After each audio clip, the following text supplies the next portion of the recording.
안녕하세요. 버킷랩입니다. 오늘 소개해드릴 책은 김무기의 최고들의 일머리 법칙입니다. 이 책은 버킷랩에서 운영하는 독서 모임 한 주 한 권에서 37번째로 함께 읽는 책입니다. 이로써 총 1462페이지째 함께 읽게 되었네요. 지난주 팀 페리스의 나는 4시간만 일한다에 이어서 2주 연속으로 자기계발서를 리뷰하게 되었습니다. 지난번이 미국이었다면 이번에는 일본입니다. 조만간에 한국 자기계발서 중에 최근에 가장 인기 있는 것으로 한 권 더 리뷰해볼 생각입니다. 짧은 텀을 두고 읽으면 나라별 자기계발서들의 특징들이 조금 더 디테일하게 느껴지겠죠? 책은 일본에서 왔지만 책의 저자인 김무기 작가는 제일교포로 한국인이라는 긍지가 대단한 분입니다. 조선인에 대한 놀림과 차별이 있었을 텐데도 꿋꿋하게 한국 이름을 지키면서 일본 경영 분야 작가로서 무려 3권의 책이나 베스트셀러를 냈죠.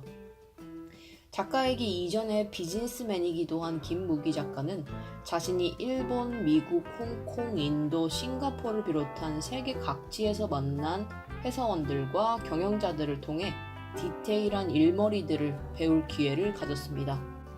그 다년간의 경험에서 나온 77가지의 일머리 기술의 집약체가 바로 이 책인 거죠.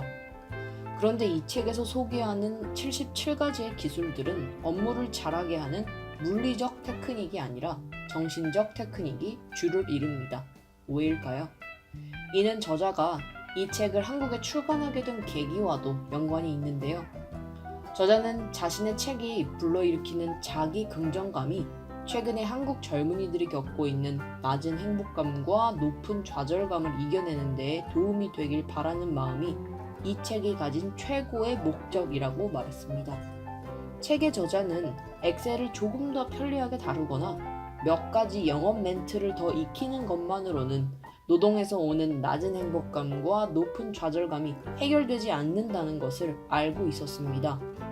자신이 겪어본 바와 자신 주변에서 일과 삶의 균형을 잘 맞추고 높은 행복감을 느끼는 사람들의 사례를 통해서 문제의 해결책이 물리적 테크닉이 아닌 이보다 더 높은 차원의 조금 더 본질적인 멘탈 테크닉에 있다는 것을 세월의 누적을 통해 알게 되었고, 바로 이 포인트, 일을 하는 자세와 일을 대하는 자세에 대해서 77가지의 멘탈 테크닉들을 소개하고 있는 것이죠. 예를 들어 저자가 맨 처음의 챕터에서 가장 첫 번째로 소개하는 일머리 기술은 매일에 즉시 회신하는 것입니다. 표면적으로는 개인 사생활도 없이 시간을 가리지 않고 업무에 헌신해야 한다는 내용처럼 보이지만 그 즉각적인 회신 메일의 내용을 보면 그렇지 않습니다. 만약 거래처에서 근무 시간 외에 업무 관련 이메일을 받았을 때 앞선 예시처럼 2문장으로 답장을 한다면 시간은 1분도 채 걸리지 않을 것입니다. 1분을 투자해서 상대방에게 일이 전달되었다는 것을 확인시켜주고 이후 내용 확인에 대한 스케줄을 공유하며 업무를 나의 스케줄에 맞출 여유도 확보한 것이죠.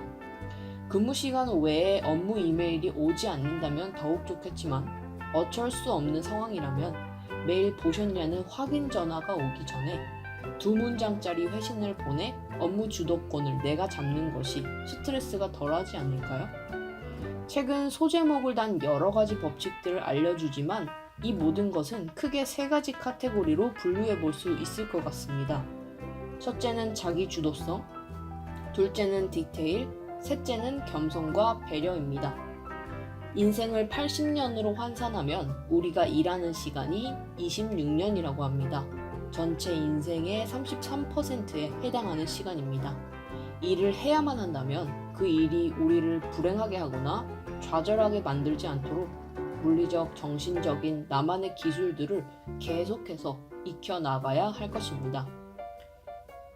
자기 주도성을 가지고 주어진 일을 하거나 혹은 자신의 업을 찾아 나서고 그 일을 디테일하게 처리하면서 인정을 받고 성취를 얻고 그리고 그 결과에 겸손하고 성과를 남과 나눌 수 있다면 우리는 꽤 긍정적인 생활을 누리고 있다 라고 이야기해 볼 수 있지 않을까요? 자기주도성, 디테일, 겸손과 배려의 기술을 알려주면서 독자들에게 자기 긍정감을 심어주고 용기를 주고 싶어하는 마음으로 좋은 상사를 만났을 때의 느낌을 주는 책, 김무기 작가의 최고들의 일머리 법칙이었습니다.